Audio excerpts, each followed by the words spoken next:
Hari ini khusus untuk rangkuman bab 1. Yang pertama, perbedaan antara sel dan jaringan. Sel adalah unit terkecil yang menyusun makhluk hidup.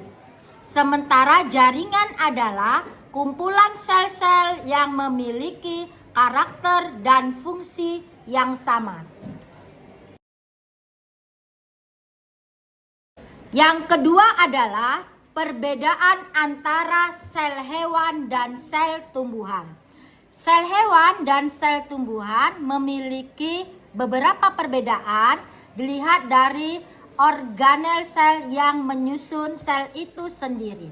Untuk sel tumbuhan memiliki sel membran, nukleus, mitokondria, vakuola, sitoplasma, kloroplas, dan klorofil.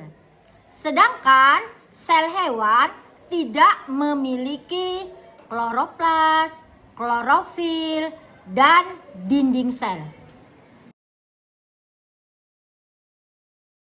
Yang ketiga adalah fungsi organel-organel sel. Yang pertama untuk sel membran. Sel membran berfungsi untuk mengontrol keluar masuknya bahan-bahan yang dibutuhkan oleh sel. Yang berikutnya adalah dinding sel. Dinding sel hanya dimiliki oleh sel tumbuhan. Jadi sel hewan tidak memiliki dinding sel. Fungsi dari dinding sel adalah untuk melindungi tumbuhan dari dunia luar.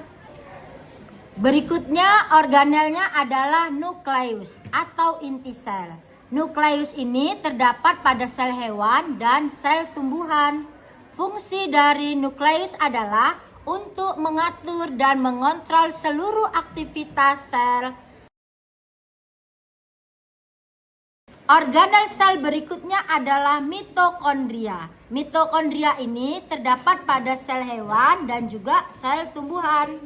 Fungsi dari mitokondria adalah untuk menghasilkan energi melalui proses respirasi sel. Organel berikutnya adalah vakuola. Vakuola ini terdapat pada sel hewan dan sel tumbuhan. Tapi pada sel hewan, vakuolanya lebih kecil dibandingkan dengan sel tumbuhan. Fungsi vakuola adalah untuk menyimpan air, makanan, hasil fotosintesis, dan sisa metabolisme lainnya. Organel sel berikutnya adalah kloroplas dan klorofil. Kloroplas dan klorofil ini hanya dimiliki oleh sel tumbuhan. Kloroplas adalah organel sel yang berfungsi sebagai tempat terjadinya proses fotosintesis. Sementara klorofil adalah zat hijau daun yang digunakan sebagai bahan untuk proses fotosintesis. Karena itu, hewan tidak memiliki kloroplas dan klorofil. Organel sel berikutnya adalah sitoplasma. Sitoplasma dimiliki oleh sel hewan dan sel tumbuhan. Sitoplasma ini merupakan cairan yang berfungsi sebagai tempat terjadinya reaksi kimia di dalam sel.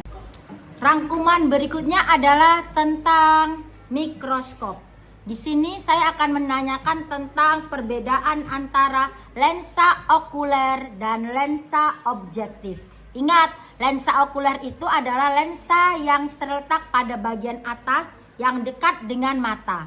Sementara lensa objektif adalah lensa yang terletak pada bagian bawah yang dekat dengan benda yang akan kita lihat.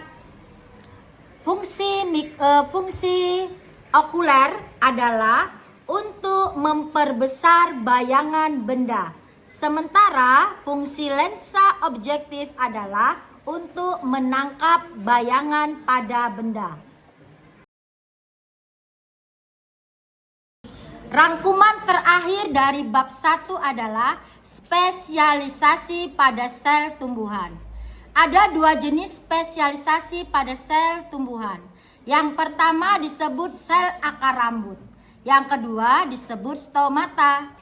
Sel akar rambut ini berfungsi untuk membantu meningkatkan penyerapan air dan biasanya terdapat pada epidermis. Sementara stomata itu adalah mulut daun yang berfungsi untuk menyerap karbon dioksida dan mengeluarkan oksigen dari sel tumbuhan. Sekian rangkuman untuk bab 1. Selamat belajar.